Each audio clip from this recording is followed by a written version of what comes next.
Main apa, Asraf? Kok nggak bawa iku? Iya, main. Nggak bawa adik bayi kucing. Di situ bubuk dia. Oh, Oh, kucingnya kecil-kecil, baru lahir kucingnya. Ada berapa, Asraf? dua kucing. Nah, coba hitung. 1, 2. Empat. Oh iya. Ada 4. Ada berapa? Ininya 5 nggak? 4. Anaknya 4, induknya 1. Jadi berapa? 5.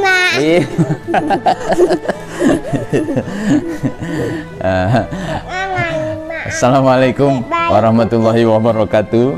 Bismillah walhamdulillah. Saudara-saudaraku, apa kabar? Semoga senantiasa dalam lindungan Allah, sehat lahir batin. Amin ya rabbal alamin. Ada kucing yang baru saja ya beranak, ya melahirkan anaknya. Ada berapa anaknya, Asraf? Ada 4. 5 dengan induknya. Nah, saudara-saudaraku, kucing ini induknya diberi nama Molly ya. Anaknya belum dikasih namanya, yang baru lahir belum dikasih nama. Ada 4 anaknya. Molly ini, induknya ini awalnya dia datang ke depan pintu rumah, masih kecil sekali dulu, dan dalam kondisi lusuh, tidak terawat. Dikasih makan, jauh dari rumah, balik lagi ke rumah. Dibawa jauh dari rumah, balik lagi ke rumah. Akhirnya kita ambil, kita rawat di rumah, dan alhamdulillah sampai hari ini sehat ya, sampai melahirkan 4 orang anak. 4 kucing yang kecil-kecil. Ya, bapaknya mungkin lagi main di luar. Saudara-saudaraku, binatang ini atau kucing ini tentu saja makhluk Allah Subhanahu wa Ta'ala, dan kita sebagai hamba Allah, manusia yang diciptakan dalam bentuk yang sempurna, juga Allah menganugerahkan kepada kita rasa kasih dan sayang, dan kasih sayang kita kepada siapapun ya. Makanya Rasul juga diutus ke muka bumi ini sebagai rahmat sekalian alam. Artinya kita menebar rahmat kepada siapa dan apapun, termasuk kepada binatang. Karena sekecil apapun kebaikan itu, jangan pernah diremehkan.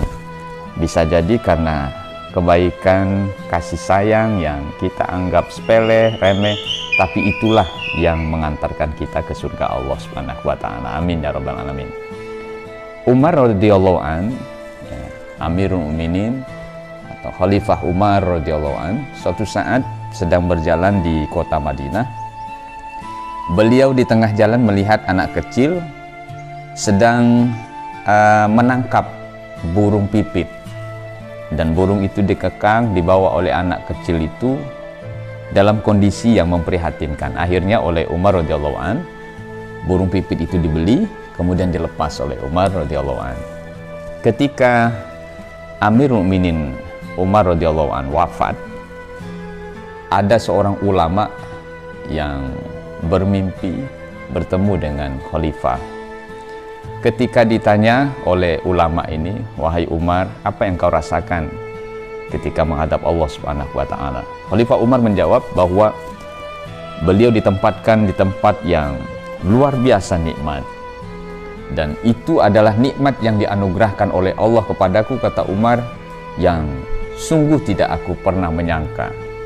Ditanya oleh ulama ini, kenapa nikmat itu engkau dapatkan? Apa karena keadilanmu? Karena sholatmu? Karena zakatmu? Umar radhiyallahu an menjawab, justru nikmat yang aku dapatkan itu karena aku telah menyelamatkan makhluk Allah yang namanya burung pipit tadi. Nah, saudara-saudaraku rahimakumullah, di dalam Nasha'ihul Ibad juga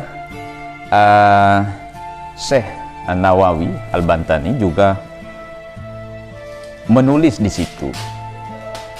Imam Al-Ghazali mendapat nikmat surga Allah Subhanahu wa Ta'ala, di antaranya karena suatu ketika di saat Imam Al-Ghazali sedang menulis dan datanglah seekor lalat, kemudian hinggap di tempat tinta untuk digunakan menulis oleh Imam Al-Ghazali itu.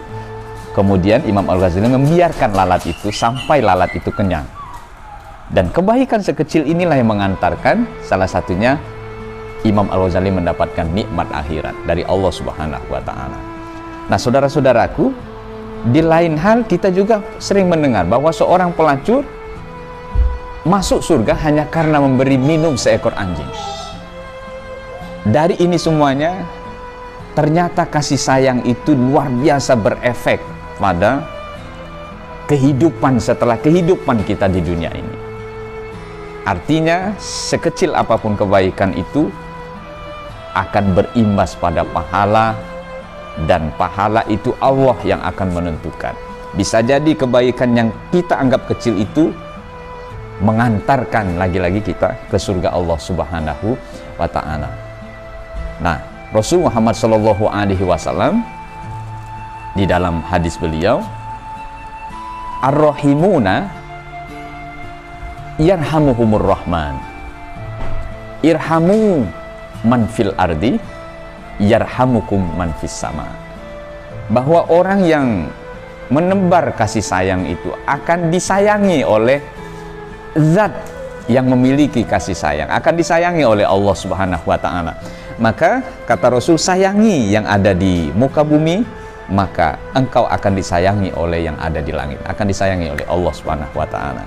Saudara-saudaraku, semoga kita selalu menebar kasih sayang kepada siapa dan apapun di muka bumi ini, termasuk kepada binatang. Jangan sebaliknya, malah kita kadang-kadang mengeksploitasi binatang atau menyengsarakan binatang, karena dia adalah makhluk Allah juga.